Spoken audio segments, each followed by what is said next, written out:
भाषा नहीं है, भावनाएं हैं हिंदी। अखंड भारत की आत्मा है हिंदी। ऐसे प्रोत्साहन भरे शब्द आज हिंदी दिवस के मौके पर सोशल मीडिया के माध्यम से देखने को और सुनने को आज आपको मिलेंगे। पर चलिए आज उनकी भावनाओं के बारे में और उनकी आत्माओं के बारे में जानने की कोशिश करते हैं। दस्तक दिल तक के साथ कुछ 10 महत्वपूर्ण पहलुओं को लेकर। भारतवर्ष विश्व का पहला ऐसा देश है जिसका अपना खुद का संविधान एक विदेशी भाषा में लिखा गया है और उसमें हमारे भाषा की संरक्षण की बात कही गई है। यही है हमारा हिंदी दिवस। जब हम विदेशों में जाने के लिए इंग्लिश होना हमारे लिए अनिवार्य हो जाता है तो क्यों ना वो व्यक्ति जो विदेश से आकर हमारे यहाँ व्यापार करना चाहते हैं तो उनके लिए हिंदी जानना जरूरी हो जाए। इसी तरह इन कामों से वो दिन दूर नहीं होगा कि जब विदेशों में उन यूनिवर्सिटियों में हिंदी का भी अपना एक महत्व होगा और वो भी अपने यहाँ एक कंपल्सरी सब्जेक्ट के तौर पर हिंदी को प्रायिकता देंगे। मैं अपने तीसरे बिंदु पर बात करते हुए बोलूंगा, गलतफहमी में आप ना रहे। हिंदी भाषा को हमारे यहाँ राजकाज की भाषा का नाम दिया गया है, न कि राष्ट्रभाषा का। गुजरात हाई कोर्ट ने इसे 2010 में अपने शब्दों में स्पष्ट कर दिया है। यही है हमारा हिंदी दिवस। भारत दुनिया का पहला ऐसा राष्ट्र होगा जिसका नाम अंग्रेजी अर्थात विदेशी भाषा में रखा गया है, वो भी अंग्रेजों के द्वारा। यही है हमारा हिंदी दिवस। भारत की अपनी परंपराएं तथा इतिहास के आधार पर नाम है जिसे भारतवर्ष का नाम दिया गया है, पर हमने अंग्रेजों के द्वारा दिया हुआ नाम इंडिया जिसे हमने संविधान में शामिल किया हुआ है, तभी तो भारतवर्ष के संविधान में लिखा हुआ है इंडिया, दैट इज भारत। यही है हमारा हिंदी दिवस। अब 5वें पॉइंट में मैं आपको बताना चाहूंगा कि इंडिया का अर्थ क्या है। इंडिया शब्द का अर्थ अगर आप ऑक्सफोर्ड की पुरानी डिक्शनरी में खोजेंगे तो पृष्ठ संख्या 789 पर इंडियन शब्द लिखा हुआ मिलेगा, जिसका अर्थ बताया गया है ओल्ड फैशन क्रिमिनल पीपल, अर्थात पिछड़े और घिसे पिटे विचारों वाले अपराधी लोग। उस ऑक्सफोर्ड की डिक्शनरी के अनुसार इंडियन शब्द का अर्थ है उस दंपत्ति से पैदा हुए लोग जिनकी शादी चर्च में नहीं हुई है। अर्थात उस जमाने में अंग्रेज लोग चर्च के अलावा हुई कोई भी शादी को अवैध मानते थे। अर्थात ऐसी शादी जो चर्च में नहीं हुई है और उसके द्वारा पैदा हुए संतान को भी वो अवैध मानते थे और उसको नाम दिया गया था इंडियन।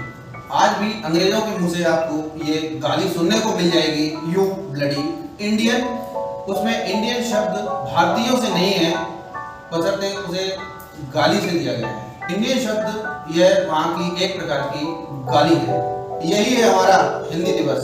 अगले बिंदु पर बात करेंगे।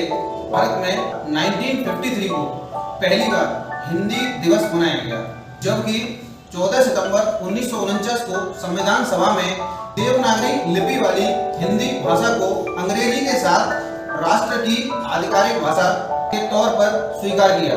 इसमें नोट करने वाली बात यह है कि हिंदी को अंग्रेजी के साथ राजकाज वाली भाषा के रूप में स्वीकार किया गया, बल्कि ये होना चाहिए था कि अंग्रेजी को हिंदी के साथ राजकाज वाली भाषा स्वीकार किया जाना चाहिए था। यहाँ पर भी हिंदी को ज्यादा प्राथमिकता न देकर अंग्रेजी को प्राथमिकता दे दी गई। यही है हमारा हिंदी दिवस। आज हिंदी का स्तर इतना नीचे गिर चुका है कि अगर किसी व्यक्ति से 2 मिनट हिंदी में बात करने को कहेंगे तो वो असमर्थ होगा बिना इंग्लिश यूज करे। यही है हमारा हिंदी दिवस। अगले बिंदु पर हम बात करेंगे तो आपको थोड़ा सा हंसी आएगी और मैं बताना चाहूंगा, प्रकृति ने हमें हिंदी भाषी क्षेत्र में पैदा करके हमारी टंग में वजन होने के बावजूद भी हम अंग्रेजी शब्द के कुछ हल्के शब्द को कॉपी करते हैं और बोलते हैं। जैसे रामायण को रामायण तथा राणा को राणा, रावण को रावण बोलते हैं। नकल की पराकाष्ठा तो तब हो जाती है जब 80% नेता और बड़े ओहदे पर बैठे कुछ लोग भी गणतंत्र को गणतंत्र बोलते हैं। शर्म आनी चाहिए उन लोगों को जो गणतंत्र को गणतंत्र बोलते हैं।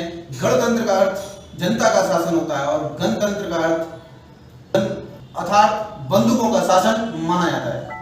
क्या आप इस तरह से मेरे प्यारे भारत देश को अफगानिस्तान बनाकर छोड़ना चाहते हैं क्या?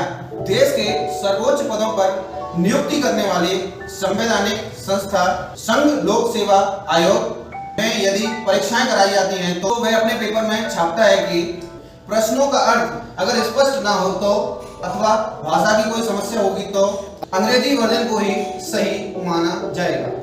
क्या यही है हमारा हिंदी दिवस और क्या यही है हमारा हिंदी प्रेम?